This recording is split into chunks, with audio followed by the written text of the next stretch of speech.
In a corner of the marketplace, behind an old wooden table whose edges had been worn down by time, sat Alin. A man whose hair had turned white with dignity, and whose face carried the lines of patience and acceptance drawn by many years. He was a simple cobbler. The smell of old leather and glue clung to his clothes. He stitched the torn shoes of farmers so they could endure the harshness of the land for another month. His hands rarely touched money, yet his heart was vast, as wide as the sky. But there was a pain in Alin's chest that only Allah knew. His patient wife, Zainab, also knew it. Every evening when he returned home, he was welcomed by deep silence. There was no laughter of children to break the quiet of the walls, no voice calling out to him. Alin had seen the pity in the villagers' eyes. They looked at him like a tree without fruit, cut down without leaving a trace. Yet he swallowed his sorrow and would tell Zainab, "Surely Allah has hidden something good for us somewhere." One day, as Alin wiped the sweat from his forehead, the doorway of his shop suddenly darkened. He looked up and saw a young stranger standing there. His clothes were covered in dust, his face tired, as if he had traveled a long distance. Alin looked at his feet and saw that the shoes were badly torn. The young man said softly, "Uncle, I have lost my way. My shoes are broken and I don't have a single coin. Will you help a traveler for the sake of Allah?" Alin himself was poor, yet he did not hesitate for even a moment. He smiled and said, "Sit down, son. Provision comes from Allah." He took out the best leather he had left and carefully repaired the shoes, working with dedication as if he were making them for a king. When he finished, the young man wore them and sighed in relief. "I will never forget your kindness," the young man said. "Times may change, but goodness never disappears."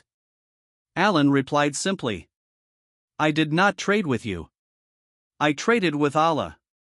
The young man left, and silence returned to the shop.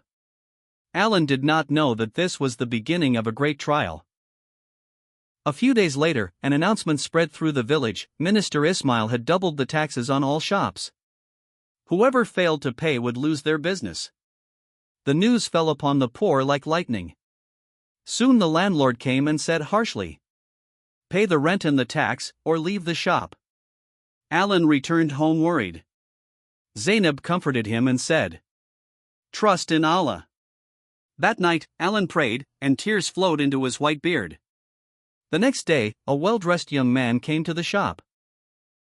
Alin recognized him; it was the same traveler. The young man said, "I am the son of Minister Ismail. These 50 gold coins are for you, in return for your kindness."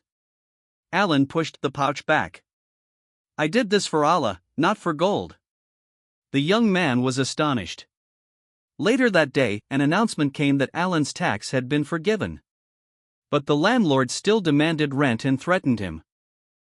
At home, Zainab brought out an old necklace, a memory of Alin's mother, and told him to sell it.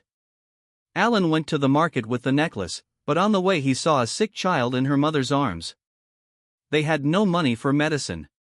Alin's heart melted. He sold the necklace and gave all the money to the woman, then quietly walked away. He knew he might lose his shop now, but his heart felt peaceful. That evening, an elderly man named Abdul Rahim came to him. He had seen everything. He said, "Come to the palace tomorrow. Someone wishes to meet you." The next day, at the palace, Alin learned that Abdul Rahim was the chief minister. He said they were building a home for orphans and the poor and needed an honest man to manage it. He placed a precious diamond before Alin and said, "You may take this diamond and live in comfort, or accept this work of service, which is difficult but noble." Alin pushed the diamond back and said, "I choose service." And so Alin began serving orphans and the poor. Years passed, the village changed, schools and hospitals were built, and Alin became a support for everyone. With time, Alin and Zainab forgot the sorrow of having no children. One day, a physician told them that Zainab was pregnant. Months later, a son was born, and they named him Yahya. Alin understood that whoever gives something for the sake of Allah receives far more in return. And so the story of the cobbler Alin was told from generation to generation. The story of a man who gave a little for the sake of Allah, and was given much more in return.